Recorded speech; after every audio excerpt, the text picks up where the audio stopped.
In one sentence, from them to us, is a 5-workshop programme with an added symposium.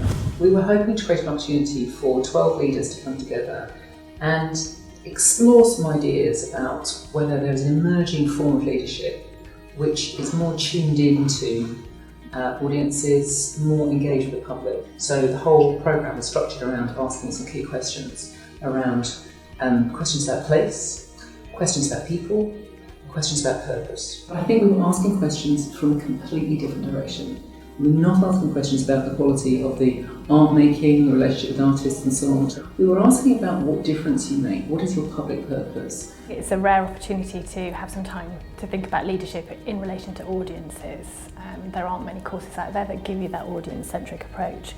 So that was really appealing to me. I was really interested in the breadth that the programme offered and specifically thinking about audiences from a leadership perspective. So I've done a fair amount of leadership training but never done anything where I thought about the audience kind of specifically. I am at a point where we are doing a lot of thinking about audiences and how we relate to audiences, and we're clear about our core audience, but we're doing a lot of work around engaging new audiences. So I wanted to be clear that we understood what we were doing when we kind of are on this mission to attract new audiences, to engage with new audiences. Why are we doing that?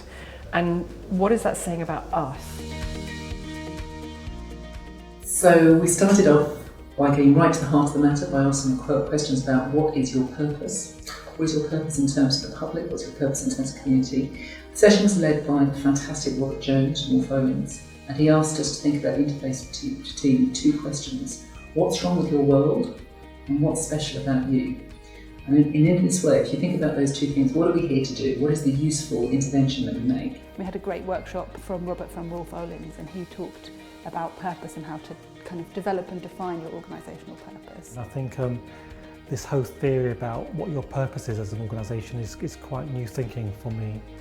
We know about mission and vision, but purpose is a new word in this context. That's quite exciting. Robert Jones's branding exercise I took immediately back to the organisation, which was really useful, and we did that on an away day, and that has given us a purpose statement which we haven't had. Now it feels like we've got a real sense of clarity, which is amazing. Probably the single biggest thing that I've implemented straight away is the purpose framework, because we're just going through a change process at work, and the sense of developing a shared language through that purpose framework I think was really compelling for me. In the second section, we wanted to get beyond the most obvious question, which is perhaps about purpose. We really wanted to think about what the role of cultural institutions in their place is, and is that changing? So we were asking questions about civic responsibility. We were asking questions about how cultural institutions contribute something to local identity. We were asking what that means. If you're going to play a meaningful role now in the 21st century, what does that look like in your locality? How do you add to its creativity? How do you contribute something to its social as well as financial and economic value? And that was the heart of this conversation about how do we operate, what kind of partnerships do we build, how do we talk to our different publics, what responsibilities do we take on?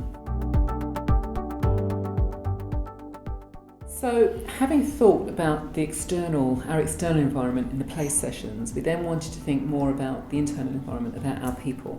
So we asked Richard Warts to lead a session with us about change, really, and about organisational development and how we take our people with us. Richard Warts is a fantastic, inspiring figure, so it was great, again, to have a real session with him, digging down into what organisational change looks like and what it requires, what it involves, to get some new techniques about thinking about that. Margate was really interesting with the philosophical inquiry approach, and I'm kind of thinking about how we might implement some of that. We're already going through a process of creative inquiry so that we can drive more artistic programming through the organisation.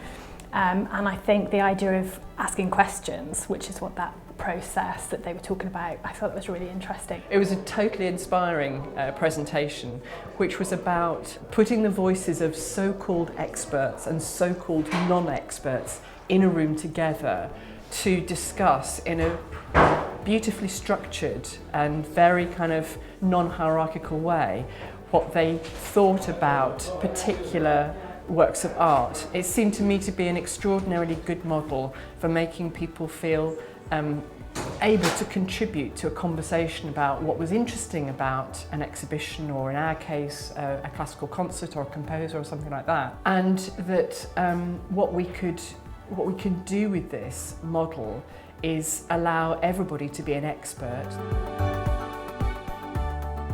Well, we were delighted to have Russel Taylor to help us pull together the strands of the programme in the fourth session, which we called True North. What we did was called True North. It's a conversation with leaders and then a conversation among themselves about being clear about your own social style and communication, and then using that knowledge to build on how institutions that you run or in which you have a leadership role can communicate better with existing audiences and then desired audiences. So it's given me an opportunity to do a lot of thinking and a lot of planning around how we can change, how we can communicate better as an organisation, how I can communicate differently with different parts of my organisation and with different partners. So a lot of stuff around good ways to talk to different people about change, because not everybody responds to the same style of communication. So that's been a very important part of what we've been doing. The whole programme culminated in a symposium that we co-hosted with the AMA, which was a chance for those 12 leaders to rehearse some of the ideas and indeed extend the conversations that we'd had in the sessions with a much broader group of people to see how things were playing out across the sector. Following the case studies from a range of organisations, we then opened that up to debate and discussion with all of the participants that were here, and then towards the end of the day we then asked them to share kind of summaries from their tables about things that they might want to take forwards. What we really wanted to do was to plant the seeds of a debate about whether or not there was a new style of leadership emerging, whether 21st century leaders are doing things in a different way. We wanted to look at the challenges of working in a more porous, open and listening way. What was interesting was to hear how much consensus there is about the importance of finding new and engaging ways of listening to audiences, to give our audiences a voice in not just what they think of what we already do, but in terms of shaping what the future programming looks like, in terms of shaping what the role of our cultural institutions are in society.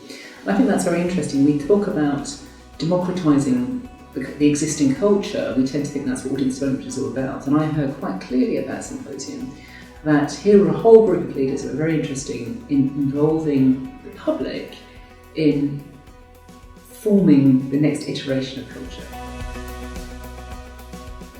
So we decided to add in a fifth workshop to try to pull together all the strands. And I suppose that more than anything, we realised that we'd all been on quite personal journeys through the programme. Gaby Porter, our course director, very ably led us through a discussion about the key themes that emerged for all of us. So a key conclusion of the programme is that leaders who have a particular interest in audience and engagement seem to have some distinctive behaviours.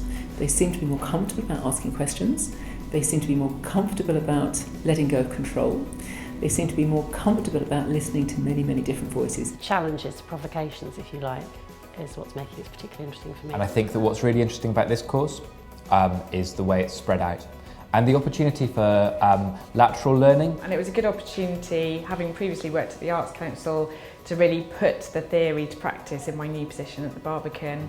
We're going through a lot of organisational change at the moment where we try to better understand who our potential audiences could be beyond those that we currently reach. So this is a really helpful process. Certainly the 12 people that took part in that programme are planning to look after their own reflective practice by starting up an action learning group going into the future. We've been asked to take from them to us to another number of other countries and to start that debate there. And I think we're just at the beginning of the journey in terms of starting to discuss some of the amazing practice that we can see happening around the country.